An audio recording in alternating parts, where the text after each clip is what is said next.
हुकूमत ये अंडरटेकिंग दे कि आइंदा किसी को नहीं उठाया जाएगा। ये हम वज़ीर आज़म को कन्फ्रंट करना चाह रहे हैं। कभी हमेशा पार्लियामान ज़्यादा घंटे बैठती है ताकि दिन का एजेंडा पूरा करे। आज भी बैठे 1 घंटा कार्रवाई हुई और कौम के 6.5 करोड़ रुपए का नुकसान हुआ। सुप्रीम कोर्ट ने मांगा कि अंडरटेकिंग दे, कोई भी किसी भी पाकिस्तानी को उठाएगा नहीं। रिजवान अहमद को हमारा जो मीडिया में था उसको उठाया गया, उसके भाई को साथ उठाया गया, FIR रजिस्टर नहीं हो रही। उमर साहब ने, हमारे लीडर ऑफ अपोजिशन ने तफसील से बात की है, अचकज़ै साहब ने भी तफसील से बात की है। बारहा हम ये कहते चले आ रहे हैं कि जमहूरियत में अगर पार्लियामान नहीं है तो वो जमहूरियत नहीं है, और अगर ईमान में अपोजिशन नहीं है और अपोजिशन का रोल लिमिट किया जाता है तो वो ईमान नहीं है, वो अमरीयत है।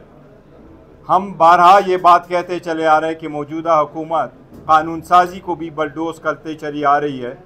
हर मरतबा हर इजलास में जब भी बुलाया जाए उस इजलास में रूल्स को सस्पेंड किया जाता है, बिल को पेश किया जाता है और इसको वन गो में कंसिडर करके उसको अप्रूव किया जाता है, जो आईन और कानून की रूह की खिलाफ वर्जी है। आज हम पहले भी कहते चले आ रहे हैं कि जब अपोजिशन अपना पॉइंट ऑफ ऑर्डर उठाना चाहती है, बात करना चाह रही है, तो हमें टाइम नहीं दिया जाता। टाइम दिया भी जाए तो रिस्ट्रिक्ट किया जाता है, उसको म्यूट किया जाता है।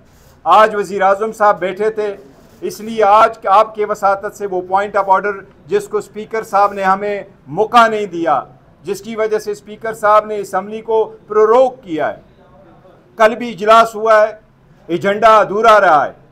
कभी हमेशा पार्लियामान ज़्यादा घंटे बैठती हैं ताकि दिन का एजेंडा पूरा करे। आज भी बैठे 1 घंटा कार्रवाई हुई और कौम के 6.5 करोड़ रुपए का नुकसान हुआ। ये कौम की माँ पैसों का ज़िया है। अगर आप ईमान की मीटिंग बुलाएं और पार्लियामान में फिर अपोजिशन को बोलने न दें, जो पॉइंट ऑफ ऑर्डर हम देना चाह रहे थे वो मैं आपके सामने रखता हूँ।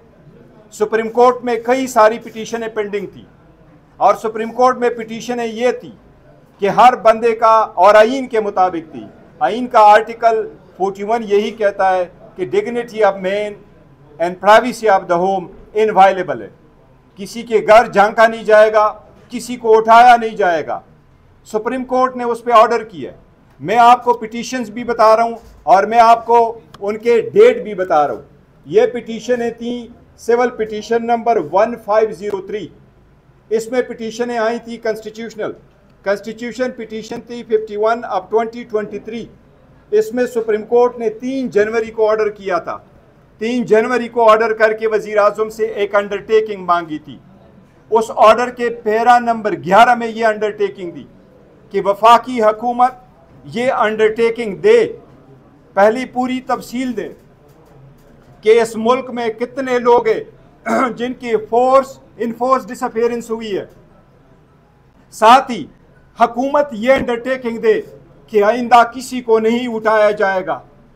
ये हम वज़ीर आज़म को कन्फ्रंट करना चाह रहे हैं कि उठे, पार्लियामान में वो स्टेटमेंट दे कि आपके अंडरटेकिंग का क्या बना। आप वज़ीर आज़म हैं, चाहे वो आपका प्रेडिसेसर था या आपके प्रेडिसेसर का प्रेडिसेसर था, कौम को इस ईवान में बताएं कि उस अंडरटेकिंग का क्या हुआ।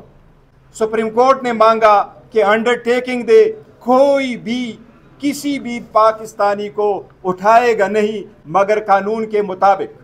ये लफ्ज़ लिखा था तो लोगों को उठाया जाता है।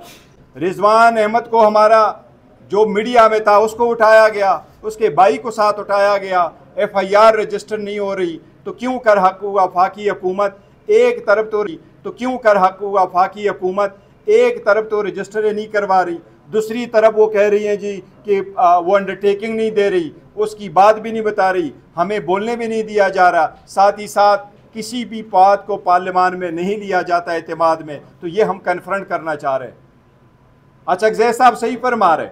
कई मरतबा हमने प्रोटेस्ट किया स्पीकर साहब के रवैये के ख़िलाफ़ कि आप हमें यूँ समझते हैं कि हम 10-10 मेंबरान उठ कर के कहते हैं सर अब हमें टाइम दे दे, आप हमारे इस पर कोई रहम तो नहीं कर रहे, हमारा राइट है पॉइंट ऑफ ऑर्डर पे बोलना, हर MNA का राइट है।